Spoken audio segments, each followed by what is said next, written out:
बारे में हमने पिछले वीडियो में बार्ट्रेड मॉडल क्या होता है उसके बारे में चर्चा करी थी। इसके अलावा हमने कुर्नो मॉडल क्या है उसके बारे में भी विस्तार से चर्चा करी। चैम्बरलेन मॉडल क्या है उसको भी हमने जाना।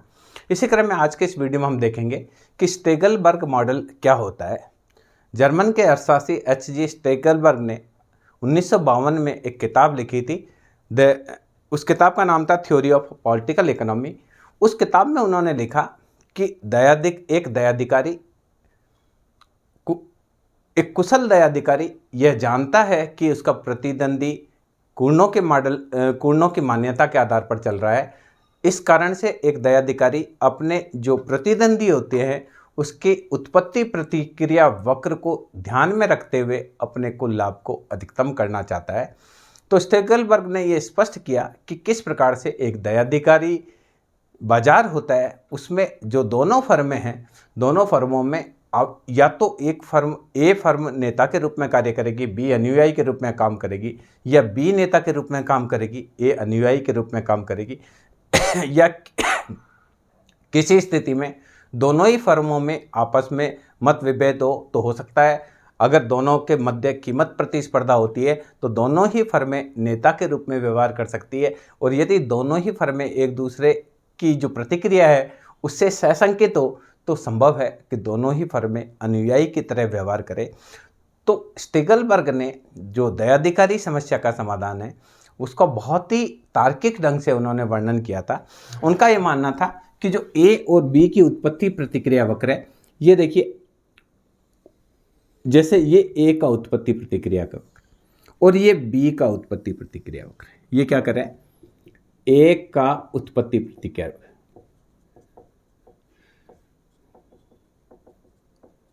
और ये माना गया बी का उत्पत्ति प्रतिक्रिया।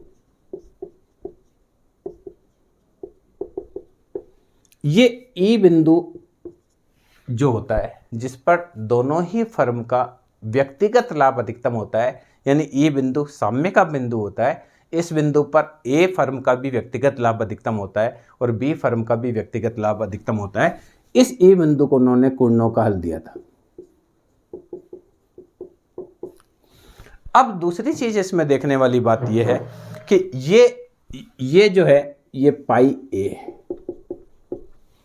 ये ए का, देखिए बी का तो उत्पत्ति प्रतिक्रिया वक्र है, पर यहां लाभ अधिकतम लाभ वाला जो बिंदु है वो किसका है, ए का उत्पादन है।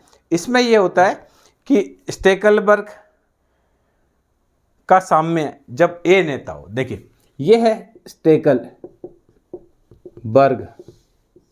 का साम्य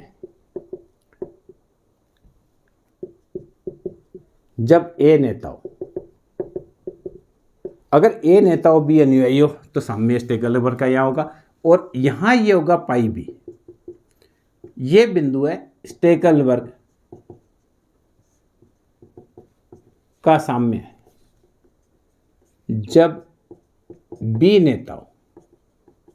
तो देखिए कैसा है, स्टेगलबर्ग ने दोनों ही फर्मों की उत्पत्ति प्रतिक्रिया वक्र को यूज करते हुए बताया कि दोनों ही फर्में अगर ई बिंदु पर संतुलन में होती है तो ये कुर्नो का हल है, जहां दोनों ही फर्मों का व्यक्तिगत लाभ अधिकतम होगा। पर अगर संतुलन बिंदु यदि टी बिंदु है तो टी बिंदु पर जो होगा उसमें ए नेता की तरह होगा और बी अनुयायी की तरह व्यवहार करेगा, और अगर दोनों का संतुलन एच बिंदु पर है तो वहाँ बी नेता की तरह व्यवहार करेगा और ए अनुयायी की तरह व्यवहार करेगा। इस प्रकार से स्टेगलबर्ग ने यह प्रूव किया था कि जो दयाधिकार है उस दयाधिकार में दोनों के मध्य जब प्रतिस्पर्धा होती है तो अंततोगत्वा जो एक फर्म है वो किसी न किसी रूप में अनुयायी के रूप में व्यवहार करती है और दूसरी फर्म नेता के रूप में व्यवहार करती है। यदि दोनों ही फर्में नेता के रूप में व्यवहार करती है तो स्टेगलबर्ग का जो हल होगा वो ऊपर होगा, यहाँ कहीं होगा, और उस स्थिति में दोनों ही फर्मों को हानि उठानी पड़ेगी क्योंकि दोनों के मध्य कीमत प्रतिस्पर्धा होगी और दोनों के लाभ घटते चले जाएंगे और हो सकता है दोनों के लाभ नेगेटिव भी हो जाए। तो इस प्रकार से स्टेगलबर्ग ने बताया था कि किस प्रकार से दयाधिकार की स्थिति होती है, उसमें जो फर्में होती है किसी न किसी रूप में एक दूसरे पर डिपेंड होती है। यहाँ ये भी क्लियर करना आवश्यक है कि स्टेकलबर्ग मॉडल में हम दोनों जो स्थिति है उस दोनों स्थिति में जो कुल लाभ है वो अधिकतम नहीं है, क्योंकि अधिकतम कुल लाभ जिस प्रकार से कुर्नो मॉडल था या बार्टेड मॉडल था जिसमें कॉन्ट्रैक्ट कर्व या प्रशमिंदा वक्र पर दोनों का लाभ अधिकतम होता था, उसी प्रकार से स्टेकलबर्ग मॉडल में भी उन्होंने कुल लाभ को अधिकतम के लिए एक अलग चित्र बताया जिसकी हम चर्चा करते हैं। चित्र में स्टेकलबर्ग मॉडल में हमने उत्पत्ति जो उसके समलाभ वक्र को शामिल किया। तो यहाँ देखिए ए का उत्पत्ति प्रतिक्रिया वक्र है, ए का उत्पत्ति प्रतिक्रिया वक्र, और ये वाला है बी का उत्पत्ति प्रतिक्रिया वक्र।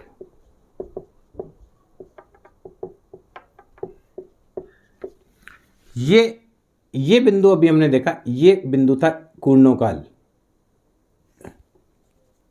का हल। ये वाला बिंदु जब ए नेता व बी अनुयायी हो, ये हम पहले कर चुके हैं, और ये जब बी नेता व ए अनुयायी हो। अब देखिए ई बिंदु पर दोनों का संतुलन होता है, ये जो कुर्नों का हल है। ई बिंदु पर बी का लाभ होता है आई बी 2 पर, और ए का भी लाभ होता है 2 पर, यानी दोनों समलाभ वक्र के दूसरे वाले पर होते हैं। ये आई बी 1 इसका बी का प्रथम समलाभ वक्र है, ये दूसरे पर होता है, और यहाँ जो है ये दूसरे पर है।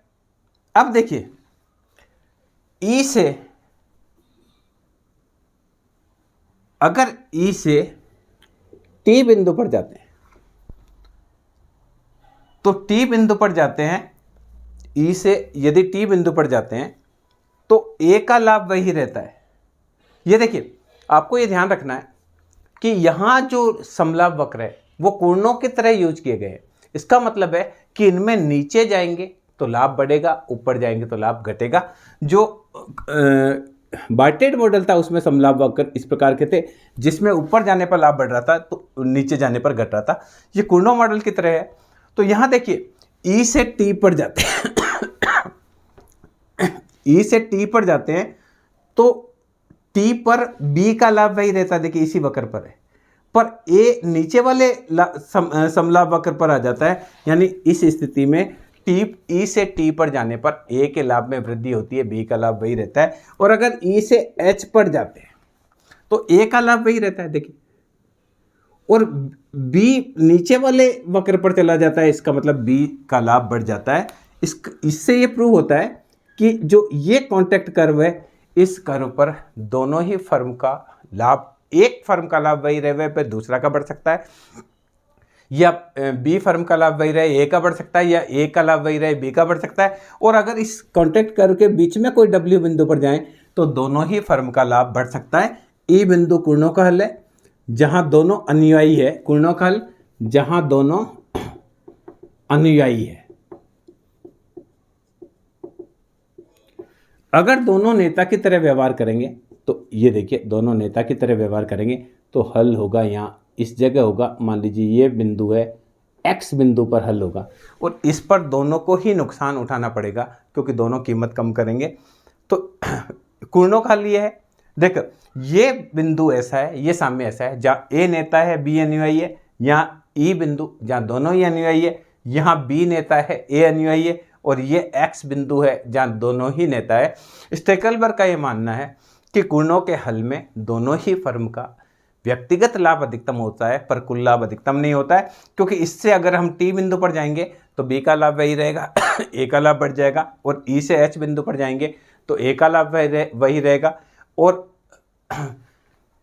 बी का बढ़ जाएगा। और ये कॉन्टैक्ट कर्व के किसी बीच में बिंदु पर जाएं तो देखिए यहाँ ए का ये लाभ पहले से ज़्यादा, और यहीं बी का लाभ भी क्या हो सकता है, पहले से ज़्यादा।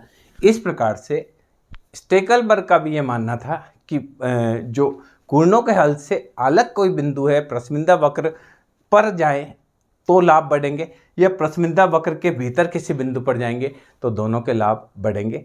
इस प्रकार से स्टेकलबर्ग के मॉडल में भी यह बतलाया गया कि जो दयाधिकारी संतुलन है, जो कि कोणों का संतुलन है, उस पर फर्म का व्यक्तिगत लाभ अधिकतम हो सकते हैं पर कुल लाभ अधिकतम नहीं होता। धन्यवाद।